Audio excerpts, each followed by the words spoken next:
had 2 scrimmages under our belt, which is huge, just to get that kind of game-like environment, game-like pressure. Really, even just the preparation for a game, I think that's very different no matter what staff you've played under previously. So the girls really didn't know how we want to do that. So we really treated these scrimmages like games. Like, this is how we're watching film, this is how we're scouting, you're getting a scouting report. Now it's hard because it's a scrimmage, so it was still kind of a dry run. But to get that experience was great. And then really just to play under the lights with a referee.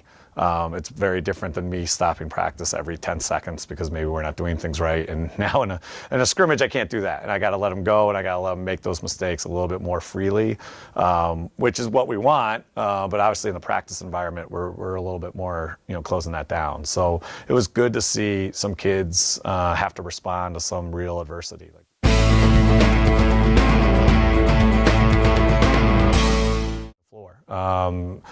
The kid can shoot from anywhere in the gym, and that's really hard to guard.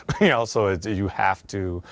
She has a gravity to her from the defensive side that they're always going to be worried about where Kelly is, and that opens up everybody else. So we talk about that. This is why kids have to be in the gym more and get their shooting percentages improved, because if everybody has that type of gravity, then all that defense is getting pushed out, which lets MB or lets Danny down low or lets Jill down low kind of operate. And if they're not worried about that, then everybody can just pack it in. And so Kelly and shooters like that mean a great deal to this offense. I think we've been really working on defense. Defense will lead to offense. We have a great offense in set, but our defense has to be tenacious. We have to, guard the ball and guard the other defenders really toughly. So I think defense is going to be our main purpose.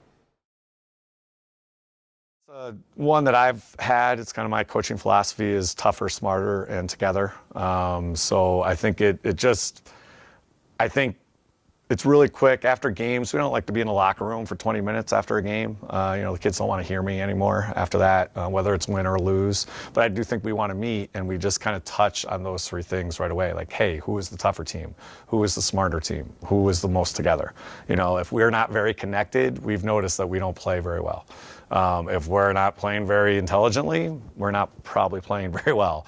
And then that toughness part is, 50-50 balls and boxing out and making the right cut and doing the right things. That's what they're starting to understand, that those little things mean something. So I think they're starting to embrace it, but it's a high standard, and so sometimes they don't enjoy it as much as maybe I do.